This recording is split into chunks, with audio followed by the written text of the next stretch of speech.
Students, मैं आपकी teacher Kulbir Kaur. मैं आपसे एक बात शेयर करना चाहती थी। एक बार मेरा स्टूडेंट था, मैंने उससे पूछा वो किस एग्ज़ाम के लिए प्रिपेयर कर रहा है।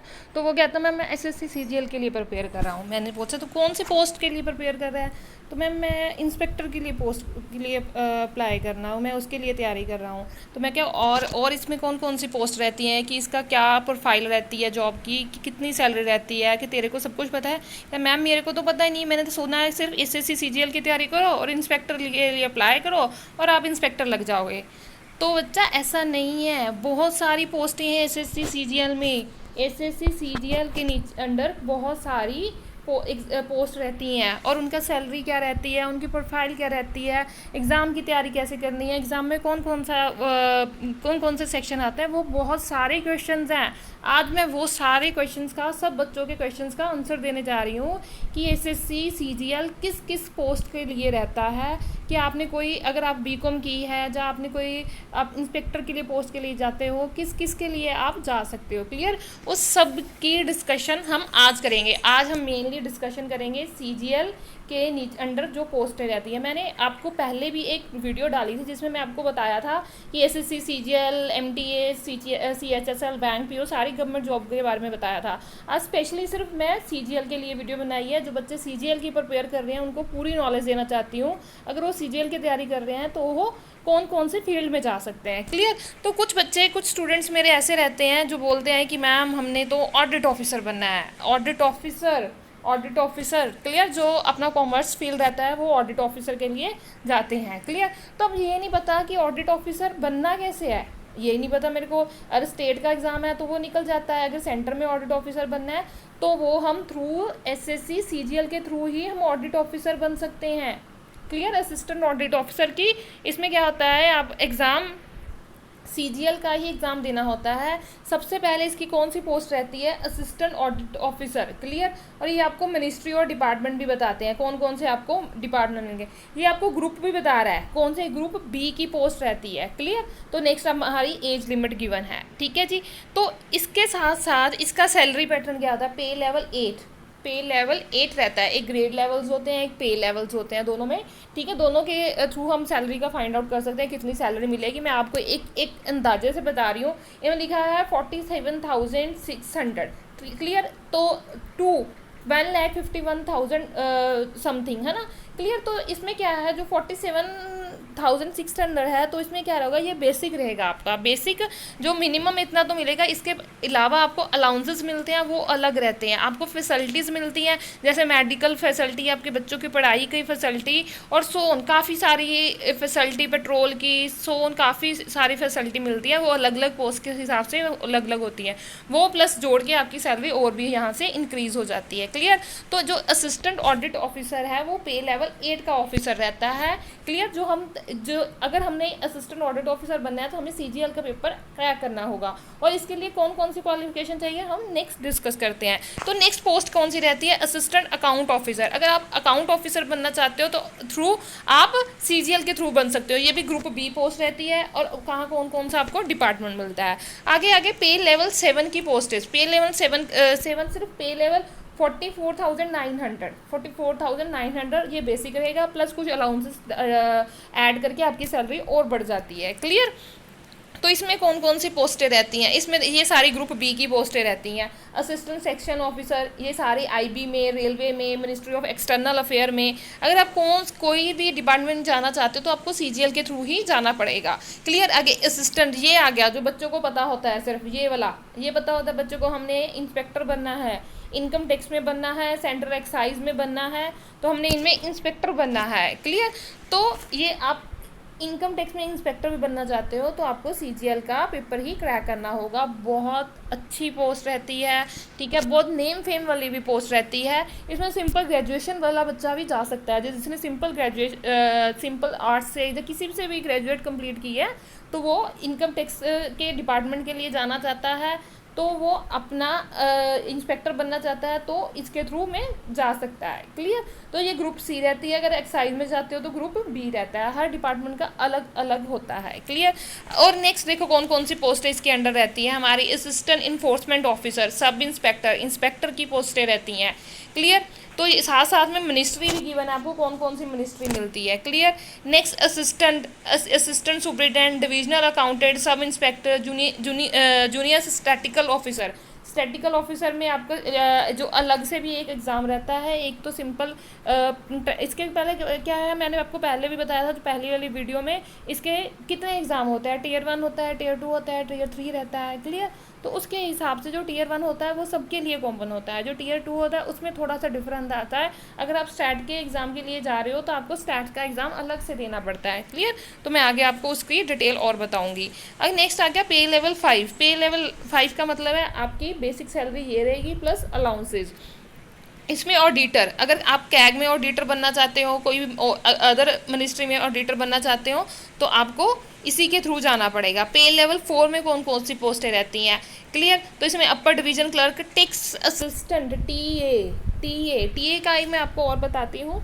ये भी आप हमने इंस्पेक्टर भी पढ़ा था सीबीडीटी में, और टीए इसमें क्या होता है, अगर आप एक्स इंस्पेक्टर बनना चाहते हो पर आपके मार्क्स जो अच्छे मार्क्स नहीं रहे, थोड़े कम रह गए हैं, अगर आपको इंस्पेक्टर की पोस्ट नहीं मिल रही तो आपको टीए की पोस्ट मिल जाती है, तो आपको टीए की पोस्ट मिल जाती है, ऐसा रहता है। क्लियर। तो नेक्स्ट टीए सीबीडीटी में हो, सीबीआईसी में हो, सब इंस्पेक्टर हो, अपर डिवीजन क्लर्क, आपने किसी के लिए भी जाना है, ये सारी पोस्टें मैंने 34 पोस्ट मेंशन की है, तो आपको सीजीएल का एग्ज़ाम देना पड़ेगा। क्लियर। तो अब नेक्स्ट रहता है कि क्वालिफिकेशन क्या है। क्वालिफिकेशन क्या है, तो सबसे पहले असिस्टेंट ऑडिट ऑफिसर की या असिस्टेंट अकाउंट ऑफिसर की क्या क्वालिफिकेशन रहेगी। पहले असेंशियल क्या है, बैचलर डिग्री तो चाहिए, ठीक है। डिज़ायरेबल क्या है, CA, chartered accountant, cost and management accountant, company secretary, master in commerce MCom, master in business studies, master in finance, ये सारा कुछ आपके लिए डिज़ायरेबल है। जो इसके जिसने एमकॉम वगैरह की हुई है, जैसे ये की हुई है, तो वो इसके लिए अप्लाई कर सकता है। क्लियर। अब जूनियर स्टैटिकल ऑफिसर, इसमें क्या है, बैचलर डिग्री तो चाहिए। Clear. With at least 60% marks in mathematics at the 12th standard, bachelor degree और bachelor degree in any subject with stats as the one subject of degree level. जैसे कि जो बच्चे ग्रेजुएशन करते हैं, जब बीए करते हैं, जब बीकॉम होती है, कि उनका स्टैट एज अ सब्जेक्ट होता है, वो बच्चे भी इसके लिए फिल कर सकते हैं, अप्लाई कर सकते हैं। क्लियर। तो नेक्स्ट आ गया स्टैटिकल इन्वेस्टिगेटर ग्रेड 2। तो इसमें भी क्या रहता है, बैचलर डिग्री तो चाहिए, stat as the one subject of the from the recognised university. Clear. तो the candidate must have study stat as the subject in all the 3 year of the graduation course. Clear. अगर आपने BA की है with arts तो आपने stat as a subject होना चाहिए 3 साल में, अगर आपने बीकॉम की है तो आपका ये स्टैट एज अ सब्जेक्ट होना चाहिए। क्लियर। ये तो हो गए 3-4 जो पोस्टें हमारा ऑडिट ऑफिसर के लिए, स्टैट ऑफिसर के लिए और स्टैटिकल इन्वेस्टिगेटर के। ठीक है। बाकी जो पोस्टें रहेगी उनके लिए आपको क्या क्वालिफिकेशन चाहिए। ऑल अदर पोस्ट के लिए आपको क्या चाहिए, bachelor degree from the recognised university. और इसमें और क्या रहता है, the candidate appearing in final year of the graduation can also apply. जो बच्चे ग्रेजुएशन के लास्ट ईयर में हैं, ठीक है, फाइनल ईयर में हैं, तो वो भी अप्लाई कर सकते हैं। क्लियर। तो वो भी अप्लाई कर सकते हैं, बहुत अच्छा ये स्कोप है उनके लिए भी। क्लियर। तो अब आ गया कि इसका क्या सेक्शन वाइज क्या रहता है, एग्ज़ाम में क्या रहता है, टियर 1 में क्या हुआ, टियर 2 में क्या रहता है। क्लियर। तो टियर 1 जो सबके लिए कॉमन रहता है। क्लियर। तो उसमें रीजनिंग जी, जनरल अवेयरेंस, जीके रह गया, क्वांट्स और इंग्लिश, ये रहते हैं 25-25 क्वेश्चन रहते हैं और 50-50 मार्क्स से रहते हैं। क्लियर। तो 50-50 मार्क्स रहते हैं, 60 मिनट का आपको टाइम मिलता है, मतलब 1 घंटे में 1 आवर में आपको जो 100 क्वेश्चन हैं वो करने होते हैं। क्लियर। ठीक है जी। तो रीजनिंग में भी नेक्स्ट आपको दिया हुआ है, रीजनिंग में कौन कौन से टॉपिक आएंगे। जीके में आपको स्टैटिक जीके ज़्यादा रहती है, करंट अफेयर्स भी आते हैं स्टैटिक, जैसे हिस्ट्री, ज्योग्राफी, पॉलिटिकल। क्लियर। तो कुछ स्टैटिक चीज़ें रहती हैं, जो फर्स्ट मिनिस्टर कौन था। क्लियर। जब फर्स्ट ऐसा इंसान जो माउंट एवरेस्ट में गया, तो सोन जो ऐसे स्टैटिक फैक्ट्स हैं वो भी रहते हैं, प्लस करंट अफेयर भी रहते हैं, कोई मीटिंग हो रही है, कोई सबमिट हो रही है। क्लियर। तो किसी के साथ MOU हो रहे हैं, तो वो सारा कुछ इसमें क्वेश्चन रहते हैं। कौन सा जैसे क्रिकेट जो कोई भी गेम के थ्रू कौन जीता है, कौन हारा है, तो ऐसे सारे करंट अफेयर प्लस स्टैटिक रहता है। क्वांट्स में भी सेक्शन गिवन होते हैं हमें, सिलेबस दिया होता है, जैसे profit loss, average, time and distance, ऐसे सारे गिवन होते हैं जिसमें से एक एक क्वेश्चन रहता है हमारा। प्लस इसमें क्या रहता है, मेंसुरेशन, अलजेब्रा भी हमारा रहता है। क्लियर। तो इंग्लिश इसका सेक्शन इजी रहता है, कॉम्प्रिहेंशन आ जाते हैं हमारे, क्लियर, वकैब रहती है, फिलअप्स, एरर, वो सारा कुछ रहता है। बच्चे ये सब की तैयारी हम अपने यूट्यूब चैनल पे कर रहे हैं, तो आपको बेसिक्स टू हाई जाएंगे, बेसिक्स टू हाई, कि आपका सारा क्लियर हो जाए। क्लियर। रीजनिंग है, हम बेसिक टू हाई की तरफ जाएंगे, जीके है, क्वांट्स, बेसिक से समझाएंगे कि जो बच्चे ने स्टार्टिंग करनी है कोचिंग उसको भी समझ आए, जिसने स्टार्ट की हुई है उसकी प्रैक्टिस हो जाए। क्लियर। कुछ ना कुछ नया लेके आएंगे। क्लियर। तो अब वो तो हो गया टीयर 1। टीयर 2 में क्या रहता है, जो तो रहते हैं ऑल अदर पोस्ट्स पड़ी थी उनके लिए ये 2 पेपर रहते हैं, क्वांट्स और इंग्लिश। अगर आप टीयर 1 क्लियर कर जाते हो तो आपको टीयर 2 के लिए टीयर 2 के लिए क्वालिफाई हो जाते हो। अगर आप इंस्पेक्टर के लिए या सिंपल ग्रुप सी की पोस्टर के लिए जा रहे हो, कि आप सेक्शन ऑफिसर और स्टैटिकल ऑफिसर के अलावा जो भी पोस्ट हैं उनके लिए ये 2 एग्ज़ाम रहेंगे, ये 2 एग्ज़ाम। इसमें क्या है, क्वांट्स के 100 क्वेश्चन रहेंगे और इंग्लिश के 200 क्वेश्चन रहेंगे। ये 100 क्वेश्चन 200 मार्क्स से हैं, ये 200 क्वेश्चन 200 मार्क्स से रहेंगे। क्लियर। तो 120 minute 20 minute for each paper, दोनों पेपर के लिए अलग अलग से 120 मिनट मीन्स 2-2 घंटे मिलेंगे। ये पेपर एक ही दिन में होते हैं। क्लियर। जैसे एक 2 घंटे का पेपर हो जाता है तो उसमें उसके बाद ब्रेक रहता है, फिर 2 घंटे का पेपर होता है। क्लियर। अब जिन्होंने ऊपर स्टैट्स वगैरह का एग्ज़ाम भरा है तो उसके लिए ये अलग से पेपर रहते हैं, पेपर 3 और पेपर 4। क्लियर। तो नेक्स्ट देखो, नीचे बताया हुआ है, सारी इन्फॉर्मेशन दे रखी है कि tier 1 tier 4 consist objective type something. ये आपने सारा पोज करके इसको एक बार पढ़ लेना है। जो मेन चीज़ है मैं आपको हाईलाइट करके बता रही हूँ। अब ये देखिए, paper 3 tyre 2 will be only those candidate, जो पेपर 3 है टायर 2 का, जिन्होंने जेएसओ की पोस्ट भरी है, जूनियर स्टैटिकल ऑफिसर के लिए। क्लियर। तो उनके लिए रहेगा। पेपर 2 का जो टायर 2 का जो पेपर 4 है वो किसके लिए है, वो are shortlisted in tier 1 for the paper 4। और ये किसके लिए रहेगा, for the post of assistant audit officer and account officer. जो ऑडिट ऑफिसर अकाउंट ऑफिसर रहेंगे उनके लिए भी अपना हमारा पेपर 4 रहेगा, जो ये general study, finance and economics का था। क्लियर। तो ये आपके एग्ज़ाम रहेंगे टीयर 1 टीयर 2। क्लियर।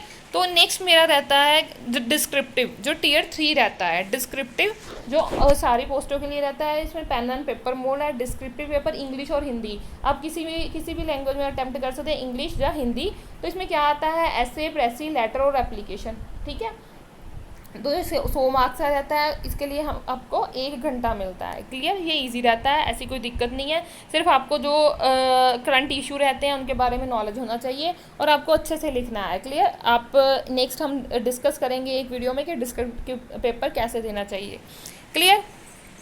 आपको बता रखा है paper 3 will be have written either in Hindi और English. Part paper written Hindi and part English will be divided. Clear. 0 marks. तो ये अपना अब ये इसको पॉज करके आपने थोड़ा सा पढ़ लेना है। तो नेक्स्ट टीयर 4 क्या रहता है, टीयर 4 रहता है skill test. In tier 4 computer proficiency test and data entry skill test रहता है। क्लियर जी। तो वो टाइपिंग होता है, लाइक का टाइपिंग रहता है, इंग्लिश की टाइपिंग, पर उसको एक्सेल फॉर्म में रहता है। ठीक है जी। तो अब आ गया टीयर 1 का सिलेबस क्या रहेगा। मैंने आपको बताया था रीजनिंग, ये रीजनिंग के टॉपिक बता रखे हैं। क्लियर। ये रीजनिंग के टॉपिक बता रखे हैं। नेक्स्ट ये जीके के टॉपिक बता रखे हैं, history, culture, geography, policy, general policy, science भी रहती है। क्लियर। ये सारा कुछ रहेगा। क्वांट्स में कौन कौन से टॉपिक रहेंगे मैं आपको बता दूँगी, percentage, ratio, average, profit loss, mixture, alligation, so on, ये बता रखे हैं कि सारे रेशो आएंगे, सारे टॉपिक हमारे क्लियर होंगे। इंग्लिश में क्या रहता है, तो बस वो तो आपकी इंग्लिश अच्छी बेसिक राइटिंग स्किल्स होनी चाहिए। क्लियर। तो टीयर 2 का सिलेबस भी अलग से दे रखा है बच्चा, आप इसको पॉज करके, वीडियो को पॉज करके ये सारे टॉपिक्स देख सकते हो कि कौन कौन से टॉपिक आएंगे। क्लियर। तो अपने यूट्यूब चैनल पे ये सारे टॉपिक की तैयारी करवाई जाएगी, बेसिक टू हाई। क्लियर। तो नेक्स्ट पेपर 2 अगर इंग्लिश है तो इसमें स्पेलिंग, सिनोनिम्स, स्पेलिंग मिसस्पेल्ड, अपने word substitution, improvement of sentence, active passive, narration, सारा कुछ आएगा। क्लियर। तो नेक्स्ट जो पेपर 3 जिनका स्टैट्स का है बच्चा, उनके भी टॉपिक बता रखे हैं। अगर आप पेपर स्टैट्स के लिए जॉब के लिए भरते हो तो ये सारा टॉपिक्स आपको आएंगे। क्लियर। आप इसको वीडियो को पॉज करके ये सारे देख सकते हो कौन कौन से आपको टॉपिक्स सारे उस एग्ज़ाम में रहेंगे, इनमें से ही सारा एग्ज़ाम आता है, जैसे time series, index number, clear, सारे सोर। और पेपर 4 जिन्होंने देना है, जो सेक्शन ऑफिसर, जो ऑडिट ऑफिसर है, उनके लिए सिलेबस में क्या आएगा। कई बार बच्चों को होता है मैम आप ये तो बताया नहीं है कि सिलेबस में क्या आएगा, तो मैं आपको सिलेबस साथ साथ में दिखा रही हूँ, क्लियर। तो पार्ट बी उसमें क्या आएगा, पार्ट 1, पार्ट बी, क्लियर, ये सारा कुछ उन्होंने बता रखा है आपको। ये सारा कुछ जो भी आपने पढ़ा हुआ बच्चा बीकॉम एमकॉम में आपने जो पढ़ा है वही सारा कुछ आता है, कोई नई चीज़ नहीं आएगी आपको। ये इंडियन इकोनॉमी आपने पढ़ रखी होती है, मनी एंड बैंकिंग आपने पढ़ रखी है, क्लियर, तो वही सारा कुछ आता है, क्लियर। अब स्किल टेस्ट में आपको बता रखा है कि डाटा एंट्री टेस्ट होता है, क्लियर। तो इसमें 8000 कीज डिप्रेशन पर आवर इन कंप्यूटर, ये आपको नेक्स्ट में डिटेल में बताऊंगी, क्लियर। तो ये रहता है हमारा स्किल टेस्ट में। तो नेक्स्ट इसके अलावा ये सारा कुछ हमारा जो रहेगा, ये हमारा पूरा परफॉर्मा है। अगर आप सीजीएल का एग्ज़ाम के लिए तैयारी कर रहे हैं तो ये आपको सारी नॉलेज होनी चाहिए, क्लियर। तो अब मेन बच्चों का रहता है कि मैम हमें ये नहीं पता चलता कि हम तैयारी कैसे करें, इसकी तैयारी कैसे करें, क्लियर। बच्चा आपने बेसिक, पहले आप बच्चों को बेसिक ज़रूर आना चाहिए, बेसिक टू हाई की तरफ जाना है। ऐसे नहीं सोचना कि हम सीधा ही सीजीएल क्रैक करें। अगर आप सीजीएल की तैयारी कर रहे हैं तो मैंने आपको पहले ही पिछली वीडियो में बता रखा है, उसका लिंक मैं डिस्क्रिप्शन में डाल रही हूँ कि मैंने कौन सी जॉब्स एक साल में निकलती हैं।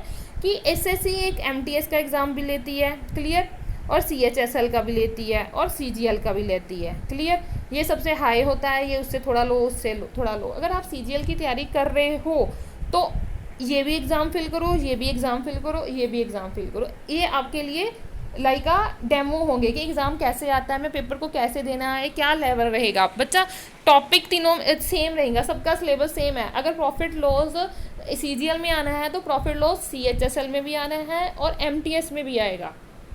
बात समझ रहे हो, बस लेवल का फ़र्क होगा। आपने एमटीएस की जॉब करनी है कि नहीं करनी, सीएचएसएल की जॉब करनी है कि नहीं करनी, आपने सिर्फ सीजीएल में इंस्पेक्टर या ऑडिट ऑफिसर बनना है तो ठीक है, पर आप सारे एग्ज़ाम दो। अगर एक भी आपका एग्ज़ाम क्लियर हो जाता है तो आप में कॉन्फिडेंस आ जाता है कि हाँ मैं कर सकता हूँ। वो कॉन्फिडेंस ही आपको बड़े से बड़ा एग्ज़ाम क्लियर करवा सकता है, क्लियर। ऐसे नहीं सोचना कि ये पोस्ट मैंने तो जॉब करनी नहीं है, मैं क्यों एग्ज़ाम भरूँ। बच्चा हर एक एग्ज़ाम भरो, आपने करना है कि नहीं करना है, हर एक एग्ज़ाम को भरो और उसको क्लियर करो, फिर आप में कॉन्फिडेंस आएगा तो आप अच्छे नेक्स्ट पोस्ट के लिए जा सकते हो, क्लियर। और इसमें ऐसा रहता है अगर आप सीजीएल में इंस्पेक्टर भी लगते हो या कोई भी पोस्ट में, इसमें प्रमोशन बहुत अच्छी रहती है।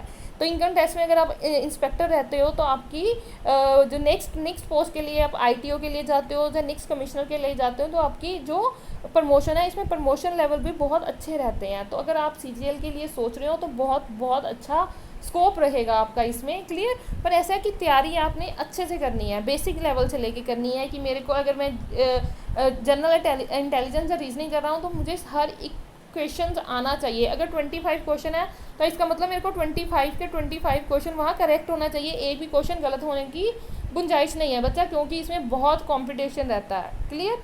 तो कंपटीशन रहता है तो इसके हिसाब से, नहीं तो अगर इसमें एक भी रहता है कि अगर आपको पोस्ट जो फिल करवाई जाती है तो पूछा जाता है आप कौन से डिपार्टमेंट में जाना चाहते हो। अगर आप जैसे भर दिया कि मैंने इनकम टैक्स में जाना है पर आपके मार्क्स अच्छे नहीं आए तो आपको वो डिपार्टमेंट नहीं मिलता, तो आपको और कोई डिपार्टमेंट मिलेगा। अब जीके है, जीके को आपको बेसिक से पढ़ना है सारी, ठीक है, सारा हिस्ट्री, ज्योग्राफी, पॉलिटिकल सारा कुछ गो थ्रू करना है, क्लियर। क्वांट्स को बेसिक से लेके चलना है और सारे एग्ज़ाम फिल करने हैं। ऐसा नहीं करना कि ये मैंने ये जॉब नहीं करनी तो मैं एग्ज़ाम नहीं भरूंगा, क्लियर। तो सीजीएल के लिए आपको कहाँ से तैयारी करनी है, कौन कौन टॉपिक को कितना टाइम देना है, क्लियर। तो नेक्स्ट वीडियो में वो भी हम डिस्कस रखेंगे। बाकी जो बच्चे सीएचएसएल के लिए जाना चाहते हैं उसका क्या स्कोप है, एमटीएस के लिए जाना चाहते हैं या बैंक पीओ, बैंक क्लर्क, तो उसका क्या स्कोप रहेगा, उसकी सैलरी क्या रहेगी, उसकी कैसे तैयारी करनी है, वो सारी हम नेक्स्ट वीडियो में वन बाय वन सारा डिस्कस करेंगे। बाकी बच्चों जो चैनल पे आप चैनल को एक बार सब्सक्राइब करिए और सारी वीडियोस देखिए, तो उसमें सारा कुछ बेसिक टू हाई दे रखा है कि इंग्लिश की वीडियोस अपलोड कर रखी हैं, जीके की, क्वांट्स की और रीजनिंग की, क्लियर। तो मैं बेसिक टू हाई लेवल में लेके चल रही हूँ। जो बच्चे कोचिंग सेंटर नहीं अफोर्ड कर पा रहे तो मेरे वीडियोस देख के ही एग्ज़ाम क्लियर कर सकते हैं। तो उसमें अगर कोई आपको डाउट आता है, मैं उसके लिए टेलीग्राम ग्रुप भी बना रखा है जिसके डिस्क्रिप्शन में लिंक दे रखा है, तो आप मेरे से आके डाउट्स पूछ सकते हो। आपको किसी की तरफ गवर्नमेंट जॉब के बारे में कोई भी डाउट है, कौन सी पोस्ट का क्या स्कोप है, कोई आपको सिलेबस के बारे में डाउट है, तो आपको मेरे ग्रुप में आके पूछ सकते हो, क्लियर। तो आज के लिए इतना ही। कोई भी आपको सीजीएल के लिए डाउट है तो आप कमेंट सेक्शन में पूछ सकते हैं, ग्रुप में आके भी पूछ सकते हैं। क्लियर बच्चा? आज के लिए इतना ही। Thank you.